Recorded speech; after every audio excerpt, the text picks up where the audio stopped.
Hi everyone, welcome back to another video. Today we're taking a look at the new house banner sets from the Lego Harry Potter line from spring 2023. There are 4 sets that directly correlate. This is the style of the kind of like dollhouse, foldable, collapsible playset. For the series, we have the Hufflepuff house banner set 76412 with 313 pieces. The Slytherin house banner 76410 with 349 pieces. The Gryffindor house banner set 76409 with 285 pieces. And the Ravenclaw house banner set 76411 with 305 pieces. So before we get into the sets in general, I just want to say there've been a lot of people that haven't been a big fan of these. I actually really like the concept of them personally, and I think that the little display section is pretty decent, though there is some pretty big piece discrepancies from the very largest set, which is Slytherin at 349 pieces, to Gryffindor at 285, and you're paying the same price for all of them. They do all come with 3 minifigures. We have 2 sets that come with 2 girls and 1 boy, and 2 more sets that come with 2 boys and 1 girl. So the proportions and the ratios on that are very even. So yeah, let's go ahead and take a look. This is going to be more of a comparison than a review. I'm not going to go over each individual detail, but rather just kind of comparing the sets to another and showing some features. I will show all of the minifigures, of course. All right, so here are the minifigures, and just noting again for the symmetry reason that I really like, each house has a regular school robe student, a cardigan student, and then a Quidditch sweater student. Starting with Ravenclaw, we have Cho Chang, and I'm not going to show you, well, yeah, I will. She is in the Hogwarts Quidditch sweater, and her hair is hard, so that's nice. I think they got her skin color much better in this one. New character, Michael Corner, who is great. He's got a double-sided face as well, and I believe he uses the Weasley laughing face, just with different eyebrows. And of course, Luna Lovegood. And I will say that Ravenclaw comes with another Cornish pixie, which is pretty cool. Then we have Gryffindor. Then for Gryffindor, we have Angelina Johnson in her Quidditch uniform, a much-needed character. We need Katie Bell and Alicia Spinnet too, but we have Angelina Johnson. Harry Potter in the cardigan. And Neville Longbottom. For Slytherin, we have Blaise Zabini. He is a new character to Lego, and he does not have a double-sided face because he just has short hair. Pansy Parkinson, another new character. Very nice.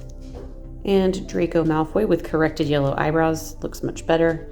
Also a really nice, worried, stressed face. And then for Hufflepuff, we have Cedric Diggory, Susan Bones, and Hannah Abbott. And just for minifigures, I will say if you are confined to just get one banner and you're wanting to get the most new characters, surprisingly, the most new characters come from Slytherin. Blaise Zabini and Pansy Parkinson are actually brand new. You almost think that Hufflepuff would be the most, but we have seen versions of Hannah Abbott and Susan Bones before. Every banner, though, does pretty much have a brand new character, except for Hufflepuff. They just have updated characters. So that's kind of like a point to Slytherin, a point against Hufflepuff, if you want to count it that way.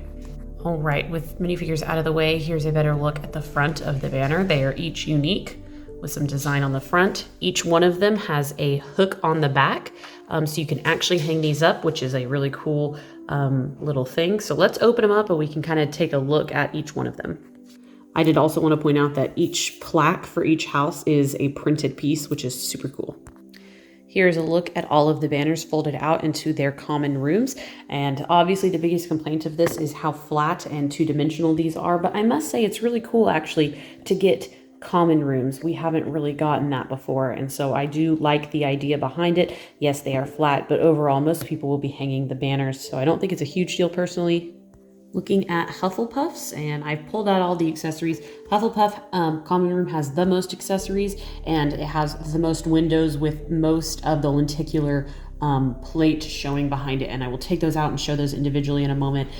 So we have windows there and there and there. I honestly find that makes this one the most fragile build because it's so windowy and there's not as many bricks. But nonetheless, I think that it is decorated well. The yellow is super bright. I think it's a good mix of greenery. You have some nifflers in there. And then you have elements from like the kitchen, like with the little table there and then the barrels. I think that is a nice design, and also some like little Easter eggs from the little classroom books that were very similar in style with like the dollhouse fold out things. And then we have the Slytherin common room, and I really like this one. This one pretty much doesn't have that many pull apart pieces. You do get a piece of a staircase. This section looks really bad because they didn't do anything with it. It's like a hallway into nothing, but it's not even like black, so it looks kind of weird. I do really like that it takes place in the lake, and I just realized as I'm filming this, these little things also come out. I didn't pull them out. I'm sorry, I forgot about them, but you even have like a little cabinet to open up and such. I think that the details on it are really cool. You got some books. It's kind of dark and gray and very lake theme. I think that that's really, really nice. Then we have Gryffindor, and if any common room is ever overdone, it's Gryffindor, but I think that they did a pretty dang good job. This one is the smallest piece count, but I think that it doesn't really show, honestly. Perhaps the edges look less finished than everything else, maybe, but Ravenclaw's kind of similar to that. You have some pull-apart pieces and a really nice chess set. I love how the fire is Sirius black. The fireplace is a big element in the Gryffindor common room, so that's important. I like that you get the sword of Gryffindor in the common room and a broom. I also did forget to pull out the candles there. A couple things that I had missed, but overall I think that it looks really nice, very cozy, very standard for Gryffindor. And then finally we have the Ravenclaw common room, and this one shows the least amount of lenticular plate behind it. Literally just the gray lady and then some details up in the top windows. There's actually a whole section to this lenticular plate that you can't even see because it is behind built Lego. I do like the fireplace, however, and the books look nice. But to me, it's honestly just a little bit lackluster. Ravenclaw is probably my least favorite, I think, mostly because you can't see as many lenticular elements, and I really like the detail that those have. Okay, and without the lenticular banners, here are the house banners. So you can see how empty some of them are, very specifically Hufflepuff. But yes, so moving on to the actual lenticular sheets, this one is Ravenclaw's. And you can see all the lenticulation, I don't know if that's a word, but the castle turrets kind of move in the direction that you turn it in. The little blue flame moves, the crystal ball. This is the whole element that you actually can't see at all. It's like a lost poster with a drawstring curtain. This, to me, is these sheets. Personally, they're so filled out that I feel like they should be taken out to be displayed. When the banners are folded up, you actually don't need the lenticular sheet. And if you're planning on hanging these up, I think it's honestly a waste just to keep these in the sets. I plan to take them out and display them because they are so cool and they're fully fleshed out. They're not just like little holes of lenticulation. They're actual scenes. And so I think that that's really cool. Here's Gryffindor's. This was a whole section that you can't see when they're in the banner, this little snitch, and then the Cornish pixie. See the Sirius Blackfire, and of course Godric Gryffindor. And the trophy, I really like how it goes from 4th to 1st. Thestral in the corner. And then here is Slytherin. I think you can actually see, Slytherin is one of the ones you can see the most. So you have a picture of Salazar Slytherin. This is in the cabinet here. It says Tom Riddle was here, which I think is a really funny element. And then of course this is the lake section here, the fire. This is the only portion that you can't see. It's above the fireplace. We even have some like little eyes, blinking eyes, because they're supposed to be in the dungeon. And then we have Hufflepuff, which I think you can see the most of, honestly. So we have like the Niffler, the fire, the other Niffler, Helga Hufflepuff, the pots in the top. You can see the Quidditch pitch in the background because they're kind of like ground level. Under the kitchen or beside the kitchens. So I think overall with these lenticular sheets, you can take them out and display them because when you close up the banners and even putting the elements all back inside, when they're totally closed up, they don't actually need to have those lenticular sheets. So if you're going to hang them against a wall, take them out because they're just going to be sitting there doing nothing. So here are the banners folded up and the lenticular sheets are all out and it does not affect them. I personally think that the little play items that you can take out and put back in are much easier to do than the books.